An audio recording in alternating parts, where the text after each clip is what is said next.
vibe is real cool. I couldn't help but notice you across the room.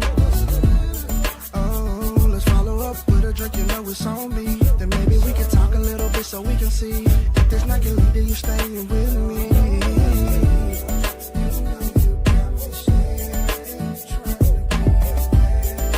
Take you home with me tonight, with me tonight. You got me staring. What's going on? What's going on? It's your boy Ikon. And once again, we're here on 95 South TV. First and foremost, want to thank God for this opportunity, because without him, there would be no us. You know what I'm saying? Secondly, I want to introduce my right-hand man, your baby mama favorite host, Barry White Jr. himself, Jacob the Great. What's going on, fam? You there, Jacob? You there? You there? Yeah, another blessed day, man. Glad to be in the land of the living. Another day to get it right. All right, go ahead and introduce this queen. This so we can go ahead and get this thing popping. Oh man, we have another fantastic guest tonight, man. Miss Sonya Wimberly Hawkins, who is now, you know, in the running for Georgia State Senate, Yes. District 16. And welcome to the show. Hey, thank you guys for having me. Feels good to be seen and invited on your show. Thank you so much. Thank you so much for joining us. So let's go ahead and get into it. Who is Sonya Wimberly Hawkins? Oh, wow. Sonya Wimberly Hawkins is an ordinary citizen who cares about her community. First of all, I was born and raised on the south side of Chicago. However, I have been living in Georgia for almost 27 years now. I raised my family here. I've actually lived in Georgia now longer than I ever lived in Chicago. So I guess I'm kind of a Southern girl now. I went to college in Louisiana. And like I said, I'm very passionate about my community. And I decided to get in this race, this Senate race, because I really just got tired of the world around me falling apart. And that's just the bottom line. I have always been engaged civically. I have always done stuff in the community, give backs. In the last 15 years, I've had 3 companies, 2 media companies, and one just a little online store. But with every activation with my media companies, it was always a give back to the community. So I've always been very attached to my community. More recently, now that my children are older, my son is an adult. My daughter graduates from high school next week, and she'll be leaving for college in August. So now I have a little free time so that I can really engage like I want to. I'm an active member of Fayette County Democrats. I'm also a voting member of Democratic Party of Georgia. And one of the things that motivated me to run, besides this administration, this Trump administration running the country like Death Row Records, was You know. you know, was I just felt like we weren't putting up a fight. I felt like the Democratic Party, wasn't putting up a fight. And so, everybody is always saying, oh, we should go third party. The reality is, and I'm speaking purely in numbers, there aren't enough of us who, one, are eligible to vote. Okay. And 2, we don't make up enough of the population to really make a difference with the third party. We would always be the victim of the majority party, right? And I think we need to have a better understanding of that. In this country, like overall in the world, we're the majority, but in this particular country, we are the minority. And so then you have to take into account those who aren't thinking about us, thinking of the best interest of Black and brown people, or just marginalized groups, or just everyday ordinary citizens. So when you take all of that into account, a third party really isn't an option in that regard. Now, if we can get enough young people that are very diverse in thought, in age, and demographics, that would be different. But that doesn't seem like the plan, which is how we got Trump in the first place. People are upset with the Democratic Party. They feel like we haven't done enough. And so a lot of people, because of what was going on in Palestine and the Sudan and in the Congo, they were like, we're not voting for Kamala Harris, and we're not voting for, because she supports the genocide in Palestine. And they weren't looking at the fact that Trump also supports the genocide in Congo and in Palestine and in Sudan. And they also weren't looking at the fact that charity begins at home. We had a better chance with Kamala Harris than we ever did with Trump. And so a lot of them voted third party or did not vote at all. And that is why we are in the situation that we're in right now. So when I looked at that, and then I looked at my community and how everything trickles down to the little guy, I just got mad. And when I realized that we weren't fighting, I got an email a few months ago, probably, I don't know, October, November of last year. And it was from a PAC, and it was saying, hey, would you be interested in running for your state house? And they said these seats are either vacant or uncontested. And when I looked at the list, of course, district wasn't on there, but there were several districts on there. And I said, so you mean to tell me nobody's fighting? Nobody's challenging these seats in the situation that we're in right now with gas prices, with grocery prices, with illness, with medical slashing Medicaid, with just everything that was going on. I said, you mean to tell me nobody's going to fight? Like, not a hard windmill, not a karate kick, nothing. We're just going to let this fly. So I looked at who my senator was, and I researched his background and everything he had done, and I became infuriated. And I said, you know what? I'm going to run. I'm going to challenge the seat. And someone else had the same idea I did. So we are in the primary right now. But that's how I got here. So Okay. So I'm glad that you are here, mhm, and let's talk about you as a young adult in your intermediate years. Was you one that was in your mind that I mhm. always need to be on the front line for my people? Yes, I have always been that girl. I was my parents' defiant child. And I guess that's the oldest, because I'm the eldest daughter. And I always say the eldest kid is always the test baby. They're going to test the waters. They're going to, by the time you get to the youngest, you're tired. But that eldest kid is always going to give you a run for your money. So I have always been the one that questioned everything, that challenged everything. In fact, in high school, we had a protest and a walkout. I was in ninth grade, and I was on the front page of the Sun-Times newspaper with my fist in the air. I got my butt whooped for that, but I had always been down if I felt like there was an injustice going on. Even when I was at Southern University, David Duke was running against Governor Edwin Edwards at the time, and I was a student at Southern. I was actually a freshman. I had only been there maybe a month or two.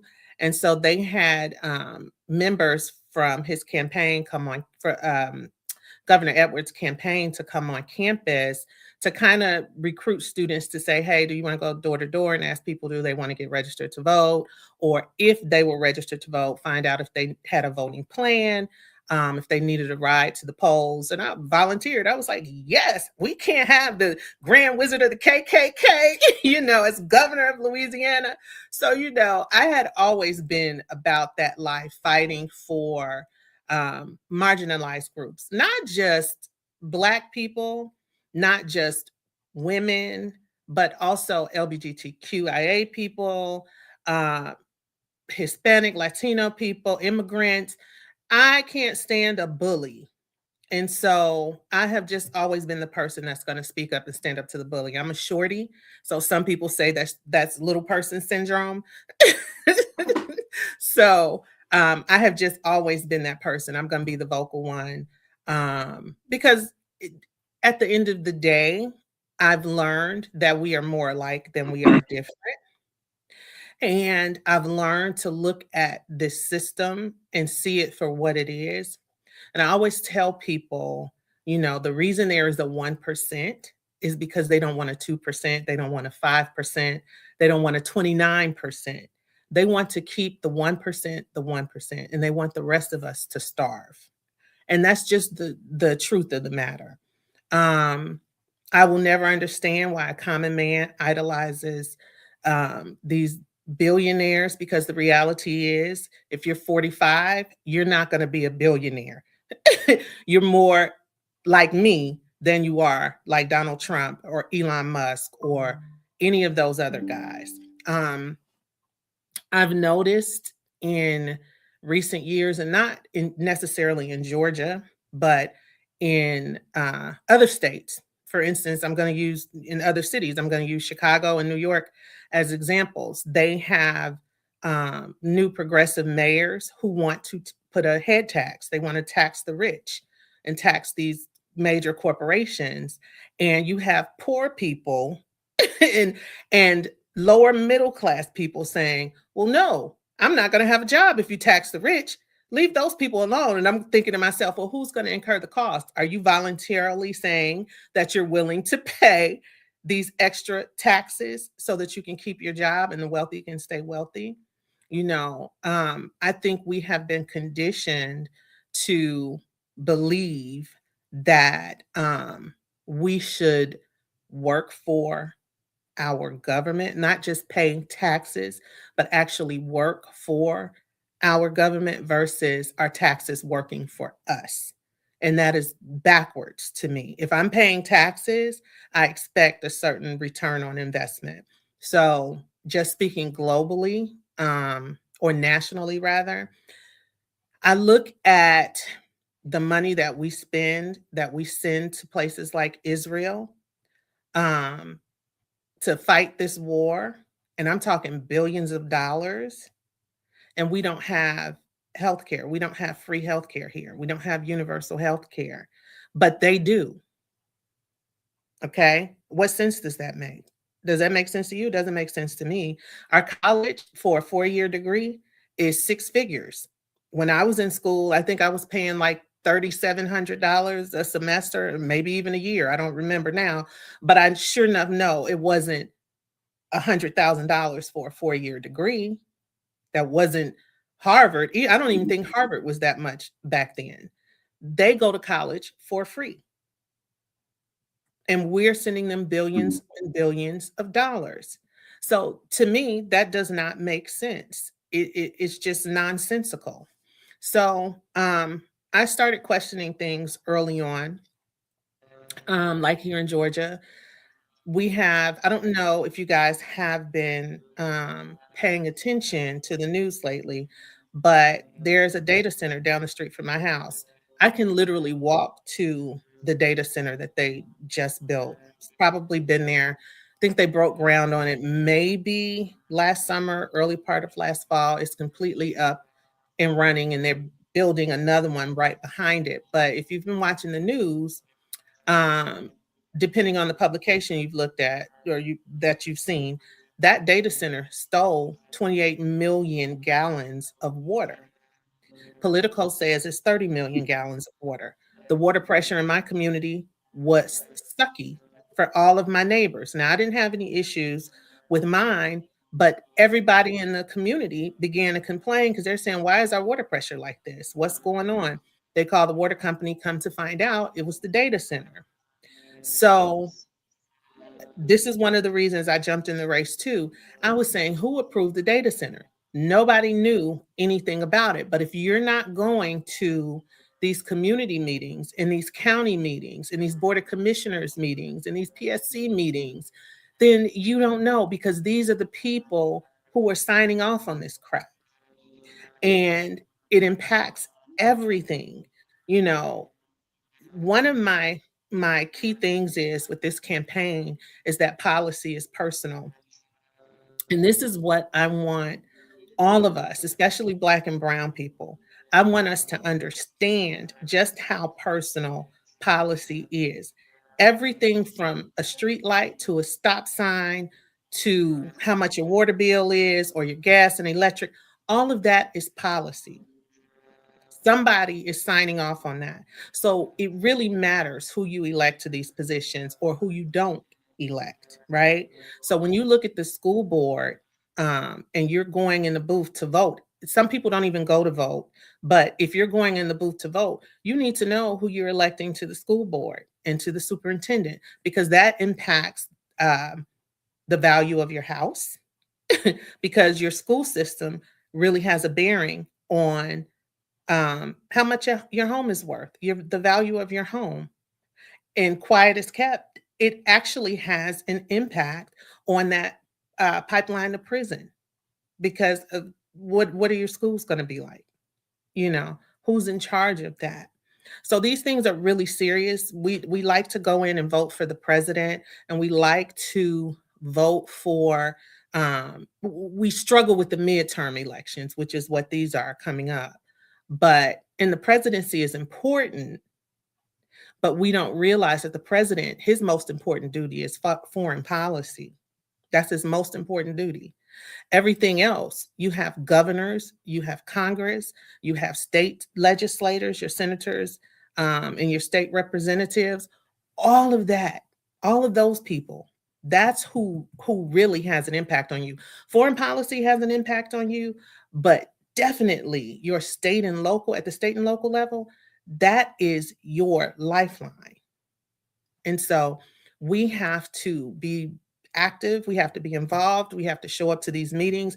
And I'm going to tell you this too, what I've learned since I've been canvassing and talking to people. People are mad, and they're angry. They don't know what to do about it. They don't know who to call, where to look, for different things, like with these data centers that we have going up, because they're popping up everywhere and somebody's getting paid and somebody's signing off on it, right? So they don't know who to call. They're like, I'm gonna call my congressman and blah blah blah. It all starts at the local level, your zoning commission, your public service commission. And if they have those power companies in their back pocket that's donating all this money to their campaigns, and because there are a lot of corporate PACs that have politicians in their back pocket. So if the politician isn't working for you, who are they working for? You see what I'm saying? So,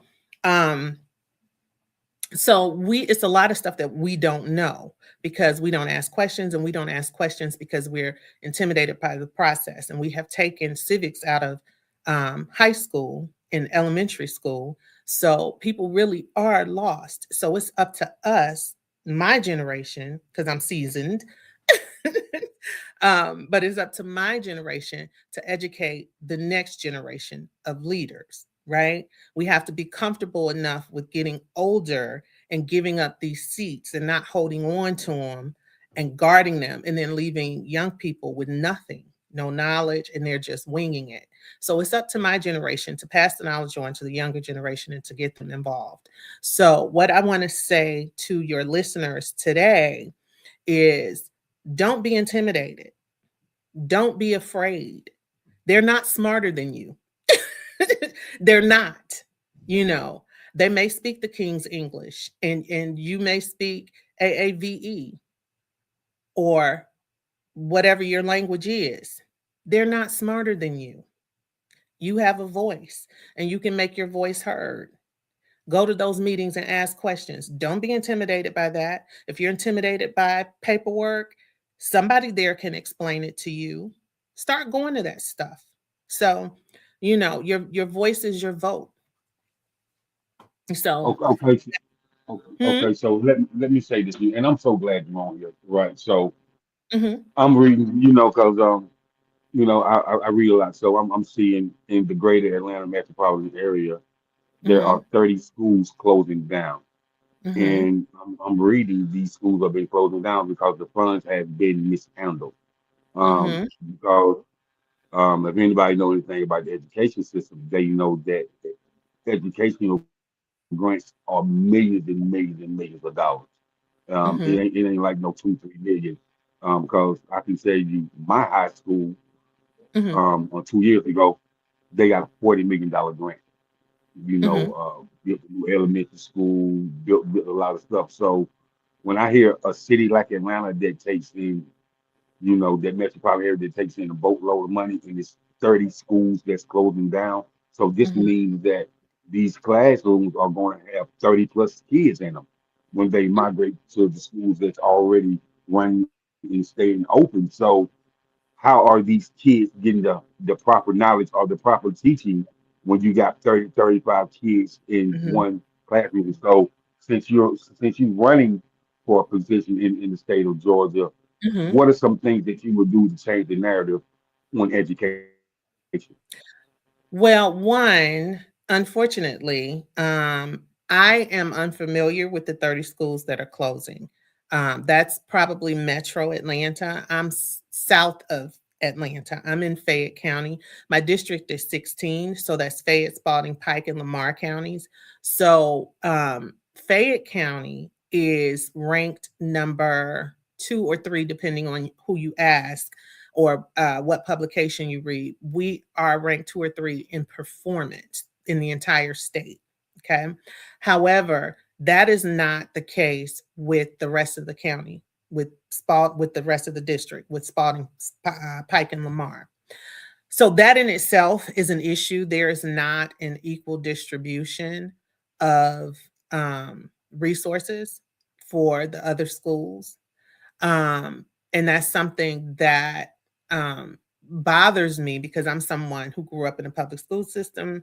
My mother was a public school teacher, actually, my whole family, even my family down here. Um, so I believe that as a state, the funding for the schools should be equal. Um, Having that many children, and believe it or not, I grew up I don't recall ever having less than 35 kids in my class growing up in Chicago public school system. And we did not have a parapro or what did they call them back then? A teacher assistant um, in my school. So, um, hey, yes, go vote, Georgia. um, but I believe that throughout the state, education should be equal, and that is not the the situation, which is why I said it's very important that you pay attention to who your state superintendent is, because in this election, there are people who are running for the state superintendent. And there are some that are really good, and there are some that are, okay. Um, so do your research on who's running and make your choice from there, because that's who is all going to rely on. And also your school board members. Again, this is why voting is important, because they're the ones who are going to make the decisions of who's closing the schools, what schools get what resources.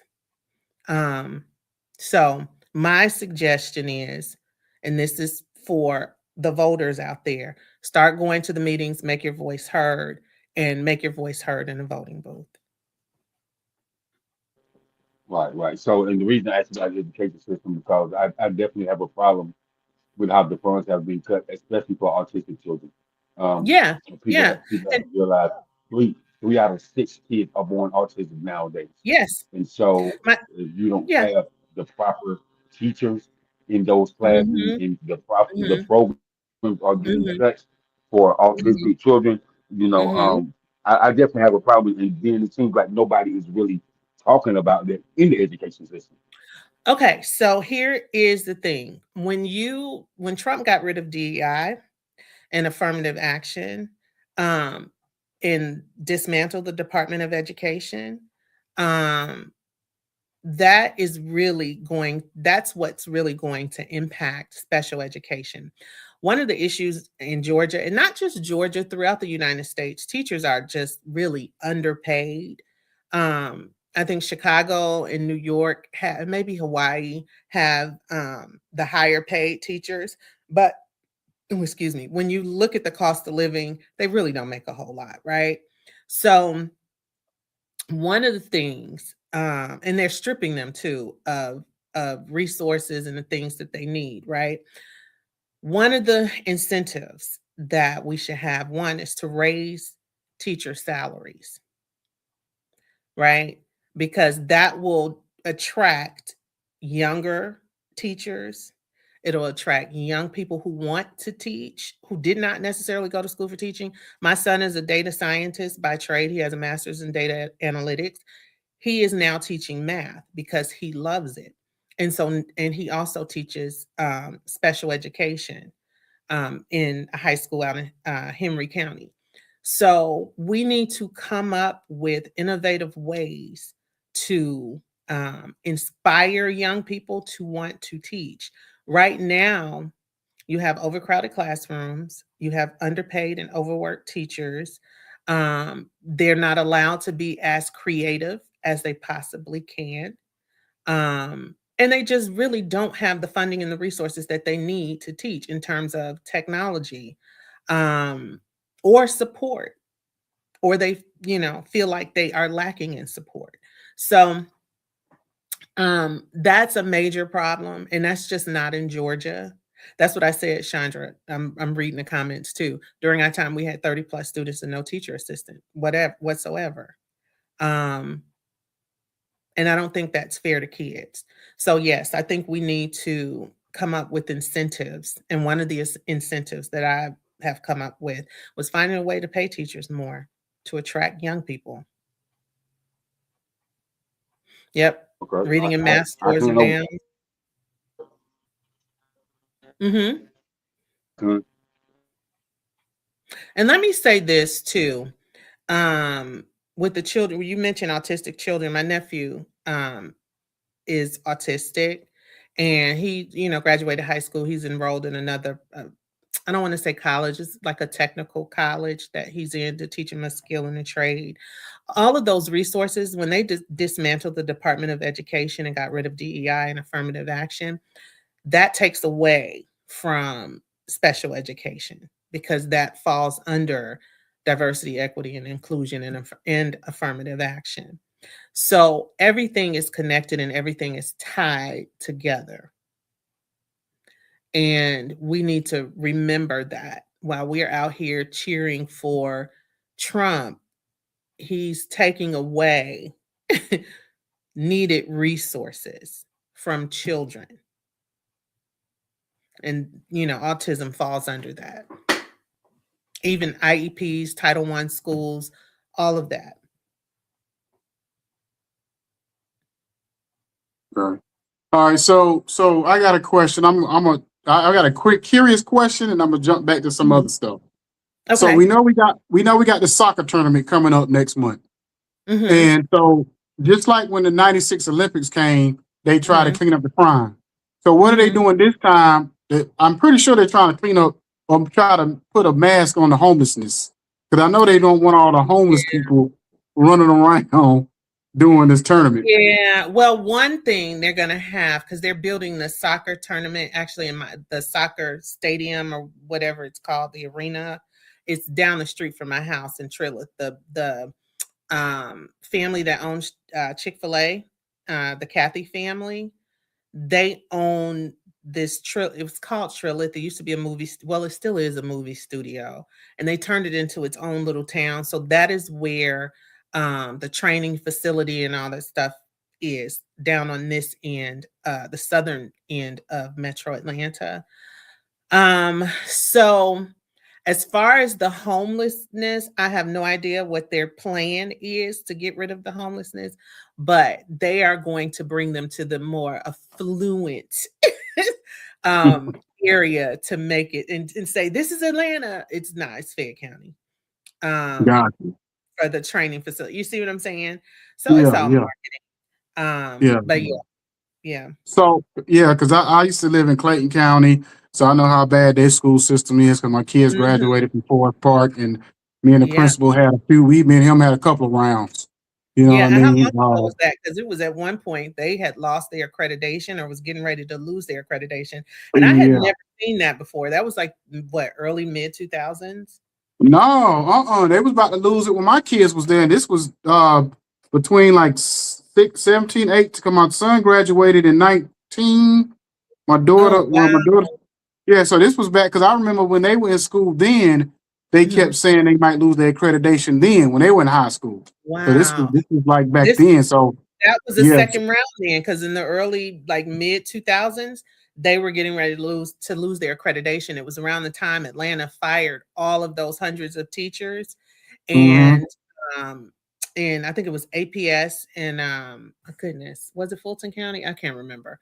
But it was DeKalb, I think, was one of the areas that fired a bunch of teachers, and Clayton too. And when they Hmm. began to lose their accreditation, people were just quitting and going, leaving the state, going other places to teach.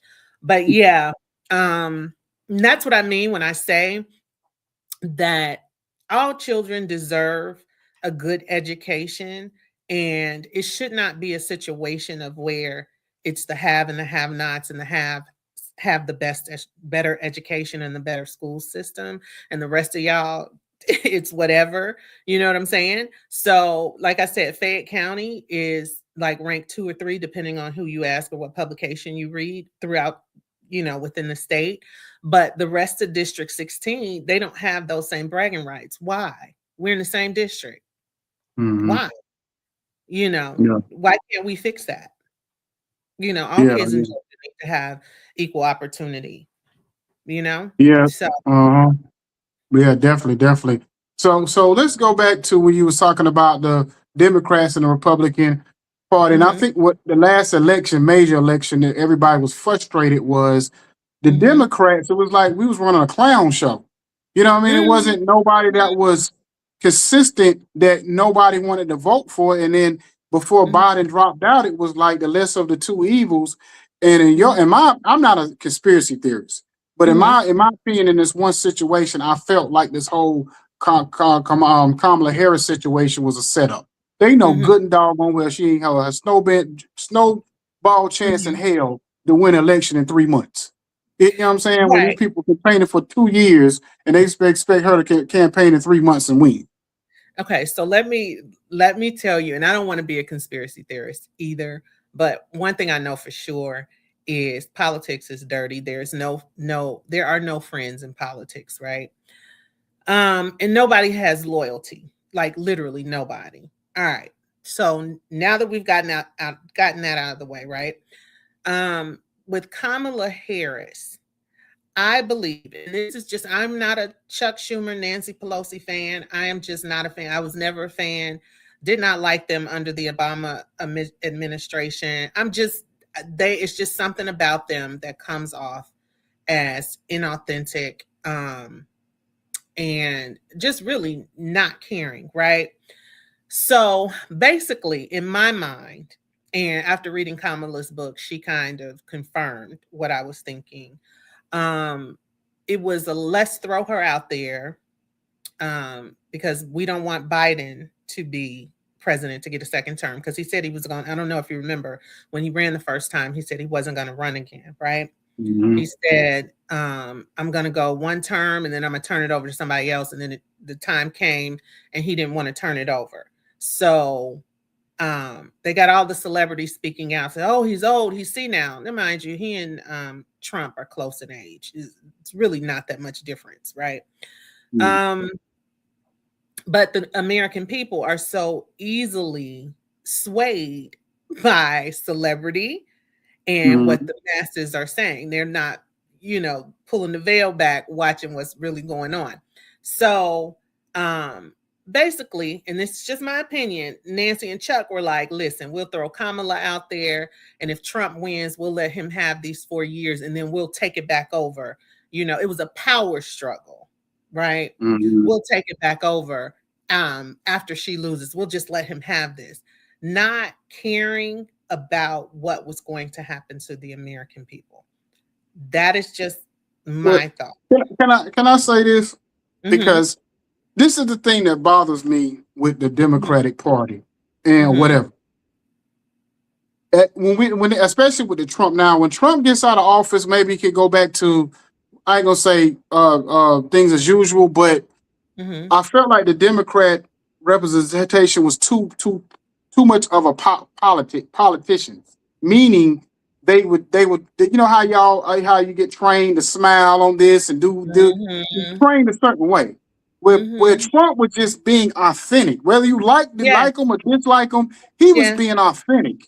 And I just felt That's like the politician of the Democratic side was mm-hmm. putting on this fake front of being too clean and too nice and too Mm-hmm. whatever. Mm-hmm. And I think that's when the Hey, people kind of like, you're not yeah. coming off real.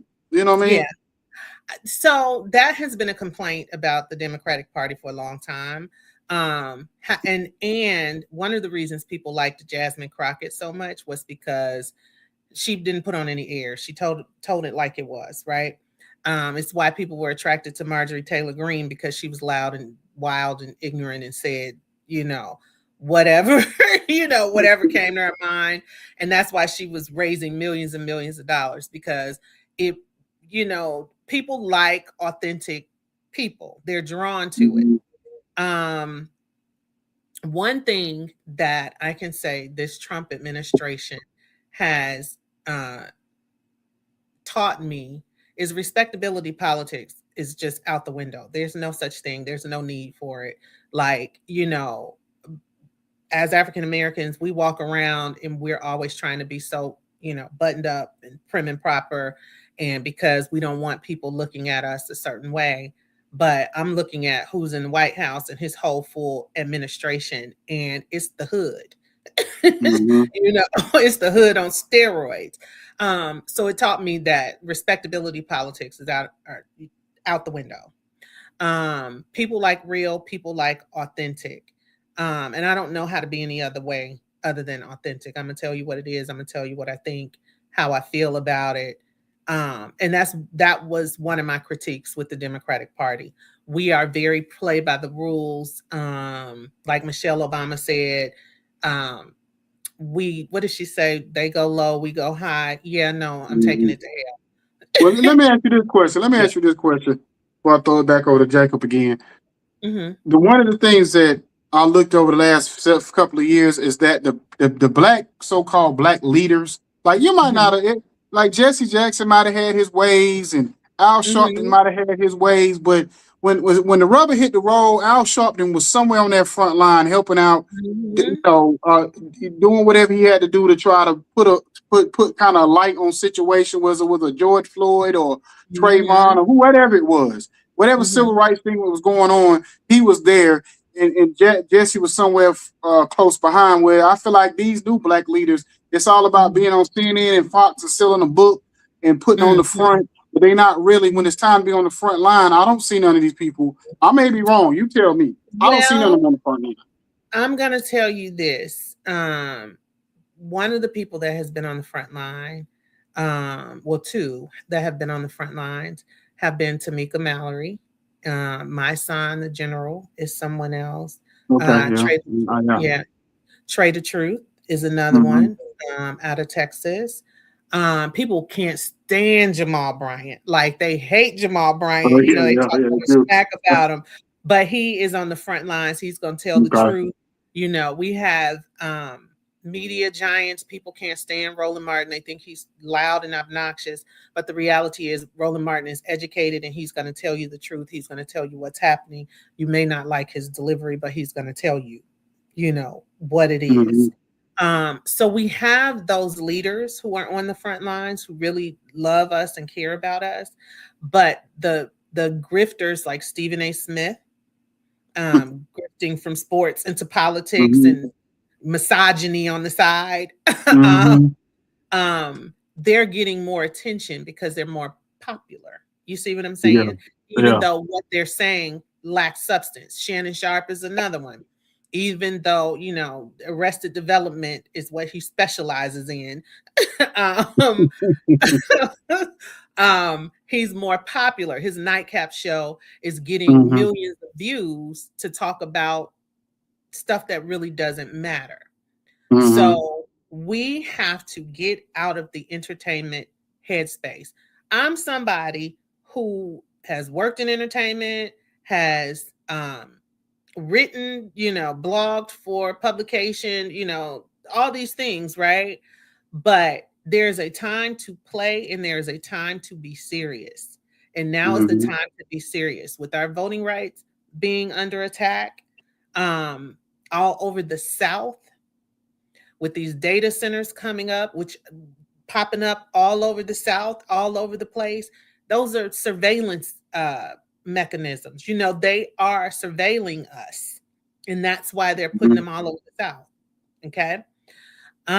With people's personal data. Mm-hmm. There is a time to play and a time to be serious.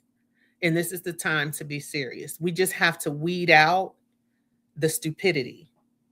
Mm-hmm. Now, do you think before I let Jacob say what, do you think Killer Mike's situation is a distraction, or do you think people have a real valid We have a opinion real against valid what? yeah, we have a valid the grievance is valid because Okay. Killer Mike has a large platform and he was one of the main ones telling people not to vote for Kamala. He was one of the main people who you posed up with Governor Kemp, knowing that he stole the election. If I'm not mistaken, he said some disparaging things about Stacey Abrams when she was running for governor. And so we have to be very careful about who we listen to. We need Gotcha. to, everything is right here at your fingertips. And I'm going to say this. I love Mark Lamont Hill, Dr. Mark Lamont Hill. Absolutely adore him. I think he's a genius in all the things. However, I'm not taking political tips from him because he's voting for Jill Stein every election. We don't see Jill Stein except every 4 years. She's not on the front lines of anything. She comes out every 4 years, collects her campaign donations, says a couple of speeches, and goes on about her business. She's been doing this for 279 years. But you're throwing your vote away because you couldn't bring yourself to vote for Kamala, knowing that this man, and when he got elected in 2016, we had a whole worldwide pandemic, and he was rolling back protections at the CDC, the FDA, the EPA, all of our protections. He was deregulating. You see what I'm saying? Mm-hmm. So we have to stop being lazy and actually start to do the research ourselves. Like Google is free. Chat GPT is free.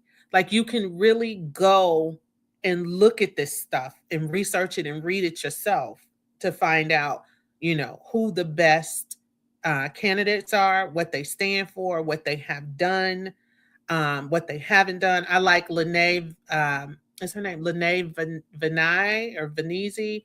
She does the parking lot pimping poetry and history lessons and stuff.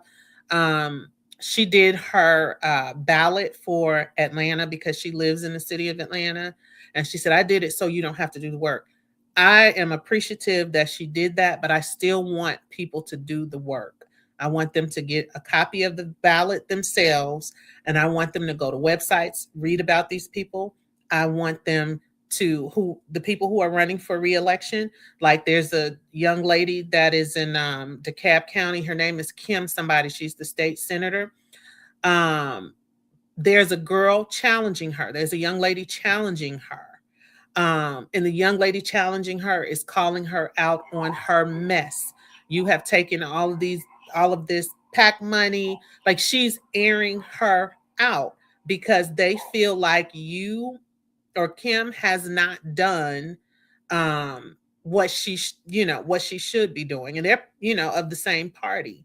But the point is that people are not happy, and you have the power, again, your vote is your voice, to say, I'm unhappy with this person that we've chosen. They haven't done their job. Now, I don't know Kim. I don't know her personally, don't know her record, whatever. I'm just saying that she has a challenger who is of the same party who is saying, I don't like the job that you've been doing. We have that right, and we need to start owning that. We need to look at these records of these people, these incumbents who are sitting in the seat, instead of just saying, okay, they're a Democrat like me or they're a Republican just like me.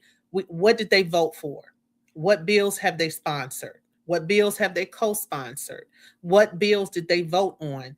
My state senator, the man whose seat I want, he's the man who co-sponsored the bill that said you cannot pass out water and snacks in the line, people waiting in those long lines to vote. I don't know if you knew, Kemp took away some voting machines in like the black districts, and so the Mm-hmm. lines were wrapped around the corner. My senator co-sponsored that bill to say you can't give those people water while they're spending hours in line. You can't give them a snack while they're spending hours in line. It's a crime to do that. Why are you doing that? That's to discourage people from voting. That's voter suppression. You see what I'm Mm-hmm. saying? Yeah. We have my senator also voted on that heartbeat bill, where I think it's something like 189 women died because they're anti-abortion. Now, I don't know how someone feels about abortion, but what I do know is that a decision on a woman's body is between her and her doctor. Unless you have a medical degree, you should not have a say in whether or not a woman can get a D&C. After miscarrying, you should not have a say. And if she has an ectopic pregnancy, meaning a tubal pregnancy that can kill her and they have to remove the baby from her tubes, you shouldn't have a say in that. You just shouldn't. Mm-hmm. That's between a woman and her doctor. Leave that to the medical professionals. But he signed that heartbeat bill and 189 women died. And here's the other thing. I don't know if you know the lady who her baby died. It was a stillborn baby or something in her stomach. And they had her hooked to tubes and on life support until they thought the baby would come to terms. Anyway, she died. Do you know how torturous that is for a family to keep a dead woman on life support so that you can use her body as an incubator for a baby that may or may not make? Yeah. Mm-hmm. Yeah, I heard about that. Yeah. So Yeah, it has gotten ridiculous, Another thing that he did while he's in office, he's restricting library funds. This is dumb because you don't like who the ALA, the American Library Association, elected as president. So you co-sponsored a bill that says if any library in Georgia has an affiliation with the American Library Association, we are going to restrict funding, from them. Why would you do that? Your district, Fayette County, we're okay over here because financially this is a more affluent area, right? But Spalding County, Pike and Lamar, they have broadband issues. There are children who aren't eating every day. I think it's something like 1 in 5 kids that are missing meals, right?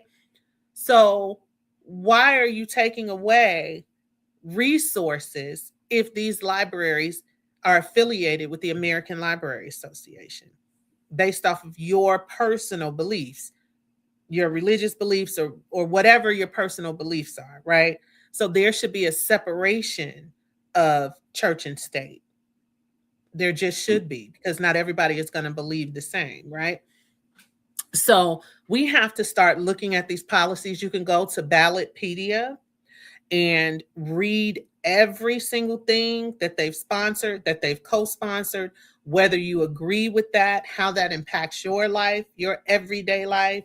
Start looking at your Public Service Commission, because they're the ones who have an impact on your gas and your electric bills, all your utilities and stuff. And if they have Georgia Power in their back pocket, I saw something today on social media. I didn't research it, but they were saying something about Georgia Power using eminent domain or something to build power grids and take people's properties and tear down their homes or something in Coweta County. I don't know. Like I said, I didn't research it. I just saw it floating and people were like, I'm going to call my congressman. I was like, start with your PSC, go to your state rep, and have them put a moratorium, request a moratorium on the data centers, and also this situation with Georgia Power. Like, there are things that we can do. We just need to start at the local level and work our way up to the federal level. But well, listen. Listen, I appreciate you coming on tonight. We're gonna have to do a part 2 of this, definitely, because I got a lot of questions. Because the one thing, well, we ain't gonna talk about it tonight, but I'm just gonna put this in your head. I don't like the way the polls are set up where when you go in that poll booth and it be stuck certain things especially towards the end that I don't think I want to be voting on. And we'll talk about that later. But there's certain Oh, yeah. things I don't be wanting to vote on. Some of the we'll get into that another time because Like we the could be here road. all night. Yeah. But I think they need to set up a way where if I don't want to vote on that, I don't want to vote on that. You know what I mean? So especially ain't got nothing to do with me. You know what I'm saying? As far as like my community or nothing. This is more of a some of these things like a personal thing. If you might know what I mean by that. But it's you know what I mean? So I'm that's the thing that throws me off or whatever, because they try to force us to pick a side on certain things. And I'm like, that ain't to me as American. Exactly. And you don't have to. And you don't have to. You have the option of not voting on that. Yep. Yeah, so I appreciate you coming on here tonight, giving us your time. Like I said, we definitely got to do it again. Yes. Yeah. Oh, shout out to our sister, Chandra Spicer, for bringing you on. You know, good lady, good queen. So we always appreciate her, like support what we doing. We all like support what she doing out there, and whatever we can do to help on our end. You know what I'm saying? We here for you because it's good to see a good, strong sister like yourself running and trying to go against these old archaic white men that don't, they don't care about nothing but keeping dollars in their pockets and running the country like we still like in the 40s and 50s and stuff. So, but just tell people where they can find you, your website, whatever it is, social medias, all that good stuff. All right. So you can follow me on Instagram, S Wimberly for Georgia SD 16. So S Wimberly for Georgia or GA SD 16. Okay. Facebook, Campaign to Elect Sonya Wimberly. My website is www.campaigntoelectsonyawimberly.com. If you want to reach me by email, it's campaigntoelectsonyawimberly@gmail.com. And Wimberly now, when is this particular election? When does this particular election take place? Tuesday is election day. So today was the last day of early voting, and Tuesday is election day. So I'm claiming victory already. I'm claiming that I am the victor, and I will be running in November against the incumbent. And if I don't, God forbid, the lady who I'm running against, I will support her campaign because we are in this together. We are sisters in the struggle. And so like it's no. So this is the vote. This is the vote to see who's going to run against the senator. Yes, this is the primary. Gotcha. To see who's going to run against him. Okay. Well, yeah. But this is for the state senate spot. Yes. Gotcha. For the state senate. Gotcha. Okay. So that means all of Georgia can vote for you on this. Yes. Well, they can't vote. All of Georgia can't vote for me. Only District 16. So District 16. So that's Fayette County, Pike, Lamar, and Spalding counties. Those are the ones who can vote for me. So you talking about this Tuesday, or what you talking about just for this Tuesday? For this Tuesday. Yep. Gotcha. So once I win on Tuesday, then they can vote for me again in November. Gotcha. Okay, cool. Well, we're gonna be praying that you get it. You know what I'm saying? And so we can continue to support. And like I said, on our end, whatever we need to do, I know I'm pretty sure our sister Chandra gonna let us know if there's anything we can do to help, on whatever to push you through. So, because we got to do something, because this is getting ridiculous. Because I think the gas price is at an all-time high in the South. I travel all over the country.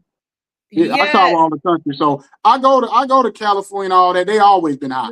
But I said we done caught up with them. Like we had $5, they had $5, $6. We done caught up we done caught up with California. That's crazy. Listen. When I saw almost $5 when I was putting the gas, because I put 93 in my car, I was like, yeah, we're doing 89 a day, buddy. I know that's right. We on 89 a day. Yeah, I know that's right. But appreciate you coming out. God bless you. And good luck on Tuesday night. Thank you. Love y'all, and I mean Love it. You too. Love you too. Real cool. I couldn't help but notice you across the room. Oh.